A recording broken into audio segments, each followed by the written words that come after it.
How you guys doing? Chris Ignato here, and today I'm going to show you how to find 3 common salamanders. Come along.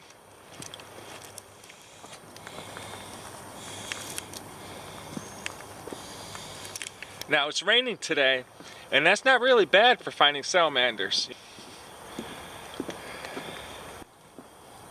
Now a good habitat is a deciduous forest like this one. Hills are a plus, and finding streams are really what we're looking for. Streams with a lot of rocks in them. Now the first species I'm hoping to find is going to be the northern redback, and we can find them under logs and rocks and deciduous and mixed forests. And well, let's get flipping some logs. This birch bark is great for starting fires. It's got flammable liquids in it. It's got flammable oils in it. And there we go, the very first log I flipped. Northern redback salamander. So there you have it, guys. The very first log I flip has a salamander underneath it. This is the lead phase. Let me show you what I'm talking about.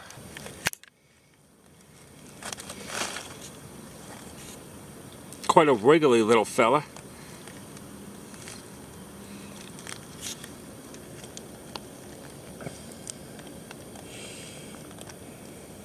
They like to be under logs and rocks and under the leaf litter. On rainy days you can often find them out and about on the forest floor, but looking under rocks and logs and the leaves are usually the easiest places to find them because they blend in really well into the surrounding environment.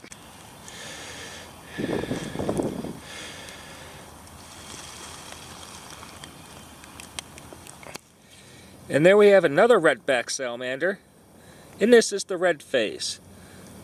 As you can see, she's several inches long, about 4 inches long, and I found this one here and another one over here just under this log.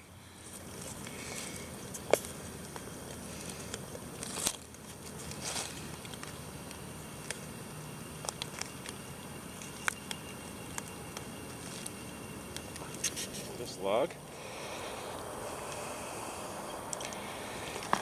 Northern redback.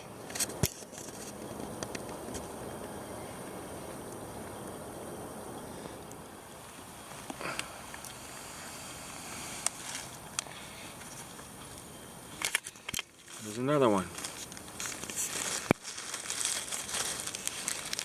And a large centipede.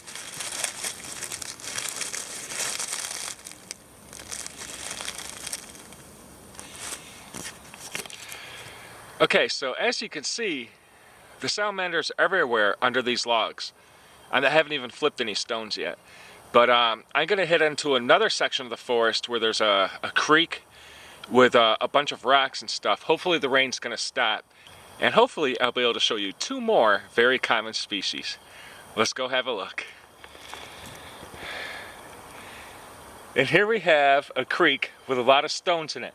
So hopefully I'm going to be able to find the next species I'm talking about, which is also really common in the Northeast. Let's get flipping some rocks. Half submerged.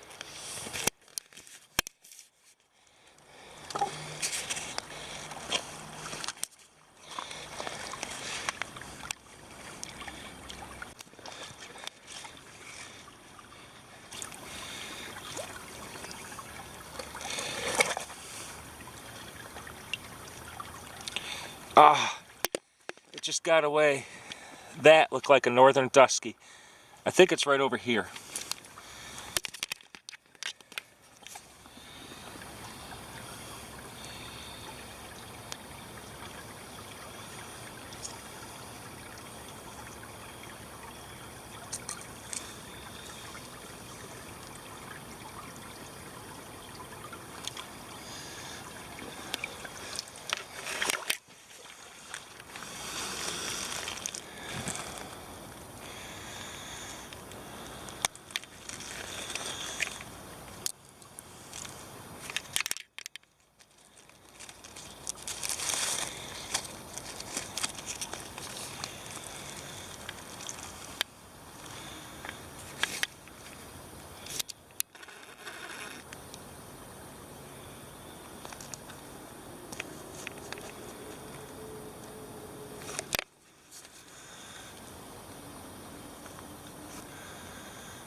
I just made a lot of mud with my foot. Now, you got to be careful not to stir up the sediment upstream. So, because that means whatever you flip downstream is going to be too cloudy to see anything. Here's another promising spot for the salamanders. Although there's a lot of clay here, as you can tell by all this pale stuff. I don't really find them next to clay as often as I do next to mud.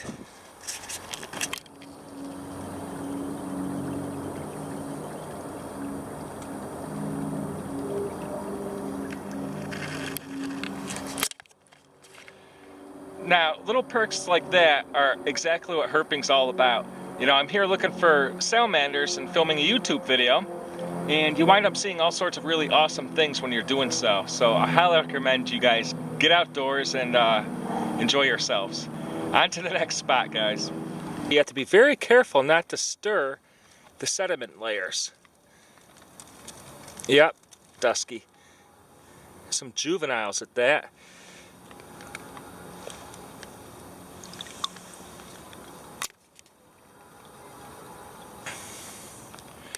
Now this guy here looks like a little dusky. You could sort of tell by those spots on the sides. Can you guys even see that?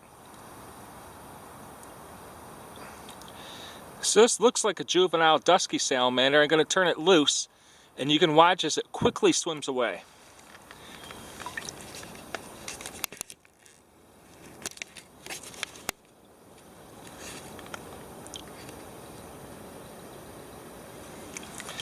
Now I got to very carefully replace that stone without hurting any of the salamanders.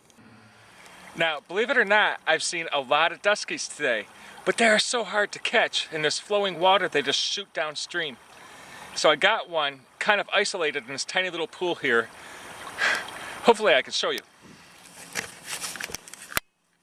Now there it is, and what happens is they actually burrow through the sand. And it's really hard to catch them when they do so, or they just jump into the current and go flying downstream. Here's one right here. I'm going to try to put this in some clean water over there so you can actually see what it looks like. Wish me luck on this. This is so hard. Now if I could only find a place to put it where you can actually see. So there's the northern dusky. Really difficult species to photograph, as I said. They're really fast, very agile, as you can tell, and well, they like that fast-flowing water.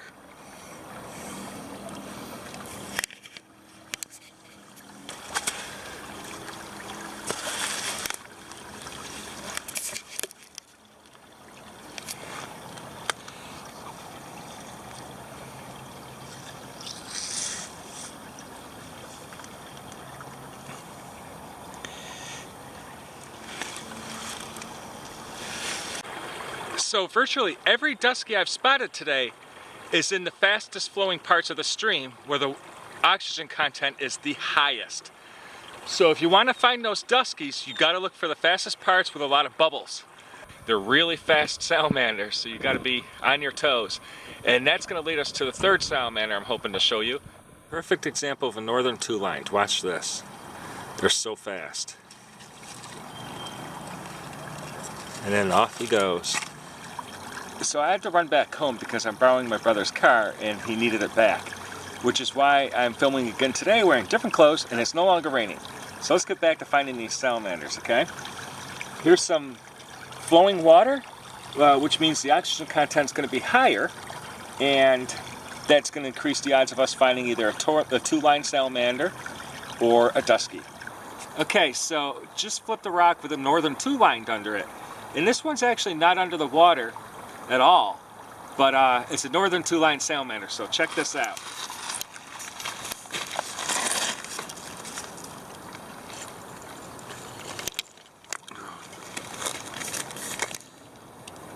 He starts to go. Let me catch him. Actually, let me catch him. Okay. You gotta rinse this gravel off of him.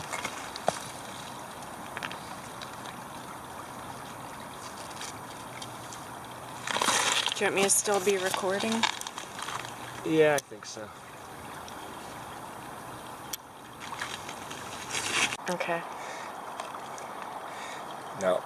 So they're There we have a nice northern two-line salamander, and you can see how it gets its name. We're in the northern U.S. for starters, but this is a two-line salamander. You can see those nice two lines going down both sides of his dorsal area of its body. Nice two dark stripes. These do vary in color, and they often have a bright yellow tail.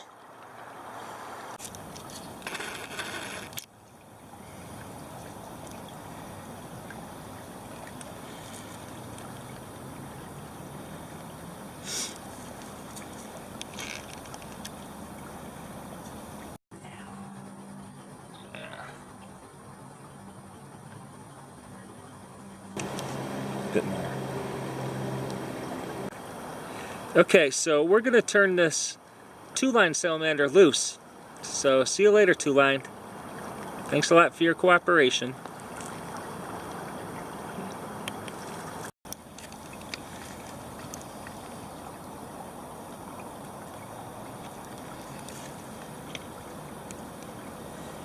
It's a very wet salamander, so we have all the sand sticking to him.